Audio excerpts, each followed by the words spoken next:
Velkommen til denne video til opsætning af Fydico linksystemet.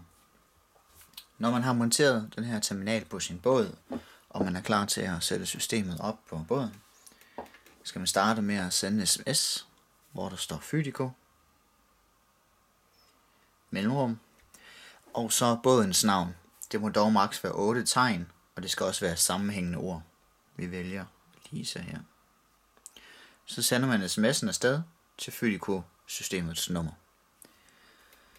Det navn, som man bruger her, det er det navn, der vil stå i sms'er, når der kommer alarm fremadrettet set, og hvad det der vil være gemt inde i systemet, hvis man for eksempel skal slette en båd. Systemet svarer så tilbage: tilslut en godkendt terminal til en ledig Active Connector. Det vil sige, på broen der går man ud og tager sit stik og klikker på sin ledige terminal på båden. Nu lyser den på anden lysdiode. Det betyder, at man kan tilføje nøgler. Så man tager sine nøgler, rører enkeltvis på Active Connector med sine nøgler. Det man skal lægge mærke til her, det er, at den sidste lysdiode den blinker lige kort grøn, når de er blevet godkendt. Når alle nøgler er blevet tilføjet systemet, tager man sit stik fra og på igen, og nu er det sat op. Nu begynder den at blinke grøn i 30 sekunder, og når de er så gået, så låser båden. For selve telefonen, der modtager man nu en sms.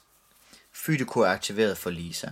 Din pindkode er 7448 og hent Fydico-appen. Appen skal hentes på App Store eller på Android Store og kan ikke bruges med dette link. Koden, som man får her, den kan man så bruge i appen til at lave andre ting, som I kan se i en anden video. Nu er systemet klar til brug. Tag blot nøglen hen til stikket, tag stikket fra, og så kan du tage ud og sejle. Kommer du hjem igen, sæt blot stikket på, og så bliver båden automatisk låst. Hvis man ved et uheld kommer til at tage stikket fra, uden at have låst op, kan man til hver tidspunkt tage sin nøgle og røre på stikket og slå fejlalarmen fra. Det gælder også, når sirenerne er startet på broen. Kan man stadigvæk deaktivere dem, blot ved at tage nøglen og sætte dem hen. En alarm den ser sådan her ud.